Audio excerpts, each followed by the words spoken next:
হয়ে গেছে। আচ্ছা কি সব বলে দুইটা পা ধরে টানো। তুমি আগে এটা নিয়ে ধরে একটু দাও। বড় হয় সাইজে।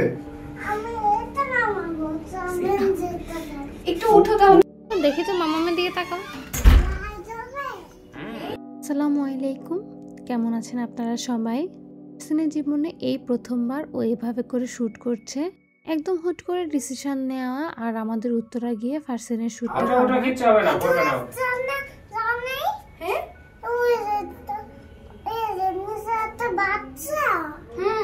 আচ্ছা তুমি উঠো আগে, তারপরে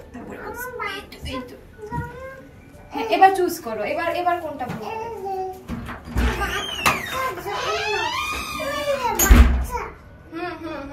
এটা তোমাকেও সুন্দর লাগবে। তারপর দেখো ওইটা, দেখো ওইটা, দেখো ওইটা কেমন লাগতেছে দেখো। আচ্ছা আমি খুবই সন্দিহান ছিলাম ফারসিন আমাদেরকে কোঅপারেট করবে কিনা, কারণ যেহেতু দুপুরের সময়, ওই সময়টাতে ফারসিন প্রতিদিন ঘুমায়। বাচ্চাদের ঘুমের সময় ওলটপালট হলে ওরা কিন্তু খুবই বিরক্ত করে। যাই হোক, আলহামদুলিল্লাহ ফারসিন খুব কোঅপারেটিভ ছিল। পাশাপাশি বেবিজ হ্যাভেনের যারা ছিলেন তারা প্রত্যেকেই অনেক বেশি সাহায্য করেছে শ্যুটটা করার ব্যাপারে। ফারসিন হুট করে মানুষের সাথে মিশতে পারে, ওর এই স্বভাবটা ওই দিন অনেক বেশি কাজে দিচ্ছিল। যে 2-3 জন মিলে শ্যুটটা করেছেন তারা অনেক কষ্ট করেছেন। আচ্ছা দেখো এটা। আচ্ছা এটা আসলে বাচ্চাদের শ্যুট করা কিন্তু অনেক বেশি টাফ একটা কাজ।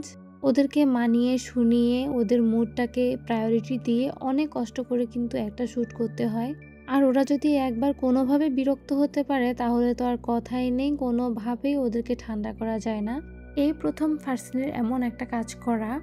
একদম 100% পারফেক্ট না হলেও যতটুকু হয়েছে আলহামদুলিল্লাহ আমরা অনেক স্যাটিসফাইড। বাচ্চাকে বারবার ড্রেস খুলে আবার পরানো এটা কিন্তু অনেক বেশি বিরক্তিকর একটা কাজ, কারণ বাচ্চারা খুব সহজে ড্রেস চেঞ্জ করতে চায় না। ওদেরকে বারবার ড্রেস খোলা আর পরানো হলে ওরা খুবই বিরক্ত হয়ে যায়, কান্নাকাটি শুরু করে। আর সবগুলো পান্ডার ফ্রেন্ড। হ্যাঁ ওই দিন ফারসিনের কি হয়েছিল জানি না, কিন্তু আমরা যা বলছিলাম ফারসিন ঠিক সেই মতোই কাজ করছিল। ওর প্রতি কনসেন্ট্রেশন দিতে গিয়ে আমি তেমন একটা ভিডিও করতে পারিনি।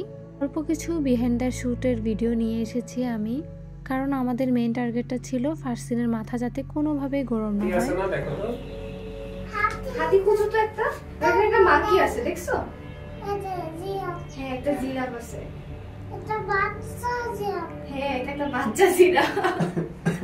একটু দেখবে শেষ। আচ্ছা চলো এবার ওকে অনেক বেশি প্রায়োরিটি দিতে হচ্ছিল যাতে ও একদমই বিরক্ত না হয়ে যায়, সেই জন্য। ওই দিন আমি বুঝতে পেরেছি ছোট বাচ্চারা যে নাটক বা টিভিসিগুলোতে অ্যাক্টিং করে কতটা কষ্ট পরিচালককে করতে হয়। যাই হোক, ফারসিন প্রথমবার অনলাইন ভিডিও কমার্শিয়ালে কাজ করেছে, এটাই আমার কাছে অনেক ভালো লেগেছে। তবে এইবার প্রথমবার শ্যুট হওয়ার কারণে আমরা না বুঝে অনেক কিছুই করে ফেলেছি, যে কাজগুলো আমাদের করা একদমই ঠিক হয়নি।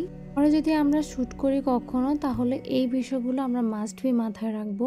যাই হোক, কাজের কথায় আসি। আপনারা দেখতে পাচ্ছেন ফারসিন কিন্তু ড্রেসগুলো পরে অনেক বেশি কমফোর্টেবলি শ্যুট করছে। বাচ্চারা কিন্তু আনকমফোর্টেবল ড্রেস একদমই পরতে পছন্দ করে না, আর যদি জোর করে পরানো হয় তখন কিন্তু ওদেরকে দেখলেই বোঝা যায় যে ওরা কতটা আনকমফোর্টেবল ফিল করছে। ফারসিন কিন্তু একদম নর্মালি ড্রেসগুলো ক্যারি করেছে। ড্রেসগুলোর ইনার সাইডটা কিন্তু অনেক বেশি সফট, আমার নিজের কাছে অনেক ভালো লেগেছে। সোয়েট শার্ট সেটগুলোর ক্ষেত্রে সবচেয়ে বড় সমস্যা থাকে যে ট্রাউজারের সাইজটা অনেক বেশি বড় থাকে, কিন্তু এনাদের ড্রেসগুলোতে ট্রাউজার একদম পারফেক্ট সাইজে পেয়েছি। এই পেজে কিন্তু 6 মাস থেকে শুরু করে 6 বছর পর্যন্ত বাচ্চাদের এই সোয়েট শার্টের সেটগুলো পাবেন। আর এই সেটগুলোর প্রাইস মাত্র 690 টাকা থেকে শুরু। পাশাপাশি একসাথে 3টা সেট কিনলে আরও এক্সট্রা 100 টাকা ডিসকাউন্ট পাবেন। আর ড্রেসগুলোর কালার আর ডিজাইন তো দেখতেই পেয়েছেন কতটা সুন্দর। যে কোনো বাচ্চা কিন্তু খুব ইজিলি এই ড্রেসগুলো পছন্দ করে ফেলবে। বাচ্চারা এমন কার্টুন ক্যারেক্টারের ড্রেস দেখলে কিন্তু পরতে অনেক বেশি পছন্দ করে। আর এই পেজের মতো এত কম দামে সোয়েট শার্টের সেটগুলো আপনারা কোথাও পাবেন না। আর যদি পেয়েও থাকেন সেগুলোর কোয়ালিটি অবশ্যই ভালো হবে না, আমি হলপ করে বলতে পারি।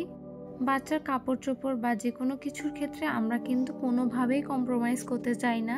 বাচ্চার জন্য কমফোর্টেবল, কিউট আর কম দামে ড্রেস কিনতে হলে অবশ্যই বেবিজ হেভেনে নক করে ফেলবেন। সবাই ভালো থাকবেন। আল্লাহ হাফেজ।